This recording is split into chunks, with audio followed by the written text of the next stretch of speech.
সবসময় লক্ষ্য থাকবে সামনে, যাতে আমরা এখানে হাত থাকবে না, হুট করে লড়াই দিবা, তখন কি হবে, মুসিবত হয়ে যাবে। ঠিক আছে, এই বাম্পারটাও সরাই রাখতে হবে। যেটা গিয়ারের গাড়ি ওই সময় হাত রাখতে হবে। আসসালামু আলাইকুম, RS ড্রাইভিং 1 থেকে আমি ট্রেনার মোহাম্মদ ওবায়দুল ইসলাম বলছি। ছাত্রদেরকে নিয়ে আমি মাঠে আসার পর তাদের হাতের গতি, অবস্থা এবং সবকিছু বোঝার পরে দেখেন এভাবে মাঠে আমি একা একা ছেড়ে দেই। তাদের ভালো মন্দ বোঝার দায়িত্ব তাদের উপর সবকিছু আছে, এবং তারা যাতে এই সুন্দর করে গাড়িটা চালায়া নিজের সাহস যোগায়া সবকিছু যাতে মেনে চলতে পারে, আমি এই ভাবে তাদেরকে মাঠে ছাড়ি। প্রত্যেকের তো একটা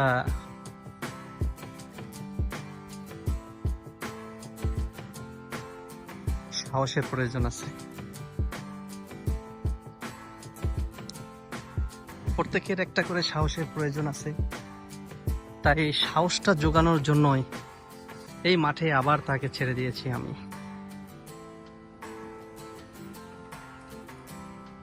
যাতে সুন্দর করে সে গাড়িটা চালায়া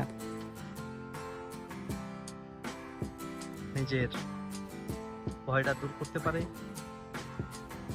সে যেন খেয়াল করে গাড়িটা কিভাবে চালাইতে হবে, কখন ব্রেক দিতে হবে, কিভাবে বামে ঘুরাইতে হবে, ইন্ডিকেটর ব্যবহার করতে হবে, ডানে যেতে হবে, কোন সময় হর্ন বাজাইতে হবে, এগুলো সব লক্ষ্য রেখে প্রত্যেকটা ছাত্রছাত্রী চলার জন্য সে নিয়মটা বলে দেওয়া হয়। RS ড্রাইভিং থেকে প্রশিক্ষণ সবাইকে ভালো দেওয়া হয়। যার নলেজ যেরকম সেরকম সে মনে রাখতে পারে, সেভাবে তারা চলতে পারবে। গাড়ি চালাইতে হলে অবশ্যই আপনাকে ব্রেকটাই ব্যবহার করতে হবে। ব্রেক যদি না ব্যবহার করে গাড়িটা চালানোর চেষ্টা করেন, তাহলে গাড়িকে দাঁড়াবে বলেন? দাঁড়াবে না। গাড়ি তো চলবে, এটা তো ইঞ্জিন, এটাতে আপনি জোরে রেঞ্জ দিয়ে চালাচ্ছেন, গাড়ি থামাবে কে? থামানোর জন্য তো পায়ে একটা ব্রেক রয়েছে, সেটা আপনাকেই পাঞ্চ করতে হবে, তাহলে গাড়ি আস্তে আস্তে থেমে যাবে। তাহলে আপনার গাড়ি সুন্দরভাবে বাসায় ফিরে আনতে পারবেন। না হলে যে কোনো এক জায়গায় একটা না একটা ভুলের কারণে আপনাকে সেখানেই নানান ঝগড়া, নানান ক্ষতি, আপনাকে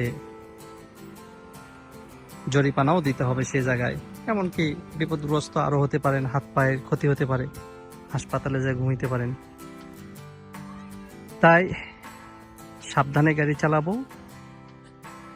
যাতে আমরা ভালোভাবে বুঝতে পারি। যত গতি কমে চালানো যায় অত ভালো। গতি যদি বেশি দিয়ে গাড়ি চালায়, ক্ষতি হইতে কতক্ষণ লাগবে বলেন? আমি গতি দিয়ে চালাচ্ছি, আমার পাশে আরেকজনও চালাবে, আমি ওরে ওভারটেক করছি, আরেকজন আমারে ওভারটেক করবে, এটাই তো নিয়ম। কিন্তু সতর্ক থাকলে ক্ষতিটা কি? একজন যদি যাওয়ার চেষ্টা করে, তারে তো আমরা ছেড়ে দেওয়ারও চেষ্টা করতে হবে আমাদের। খালি যে আমি আগে যাব তা তো নয়, সেও তো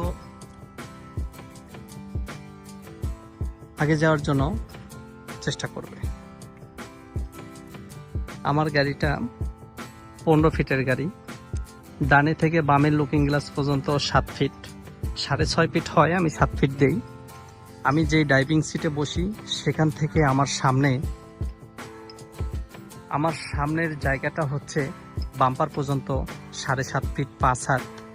আপনি এই স্টেশন ওয়াগন গাড়ি মেপে দেখবেন, অবশ্যই 5 হাত পাবেন। 18 ইঞ্চি লাঠি দিয়ে মাপবেন, তাহলেই পেয়ে যাবেন। প্রত্যেকেই খেয়াল করতে হবে সামনের গাড়ির পিছনের চাকা, তাহলেই গাড়িটা সাবধানে চালাইতে পারবো এবং সাবধানে বাড়ি ফিরতে পারবো। ও ব্রেক দিবে, আমি ব্রেক দিলাম না, তাহলে লেগে গেল গাড়ির সাথে, একটা গন্ডগোল সৃষ্টি হবে। হয়তোবা ও ডানে নিছে, আমি খেয়াল করি নাই, ওর সাথে লাগে যাবে, বা ও খেয়াল করে নাই। ঝগড়াঝাটি তো আর ইচ্ছা করে হয় না, একজন একজনের ভুলের কারণেই হয়। তো আমরা সবাই সতর্ক থাকবো, ডানে বামে যেদিকেই যাই না কেন ইন্ডিকেটর ব্যবহার করব, ব্রেক অবশ্যই ব্যবহার করব। রাতের বেলা লাইটগুলো দেখব, সব লাইট অনেক সময় জ্বলে না, অনেক লাইট কাটা থাকে, ব্যাক লাইটও কাটা থাকে, পার্কিং লাইট কাটা থাকে, ব্রেক লাইট কাটা থাকে, এগুলো খেয়াল করতে হবে।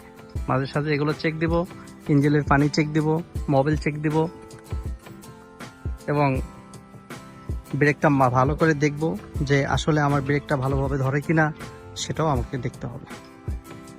হ্যাঁ, এখন আমি এই ভিডিওটা অফ করে দিচ্ছি, কারণ যতটুকু করছি এই RS ড্রাইভিং ট্রেনিং সেন্টারের পক্ষ থেকে প্রত্যেক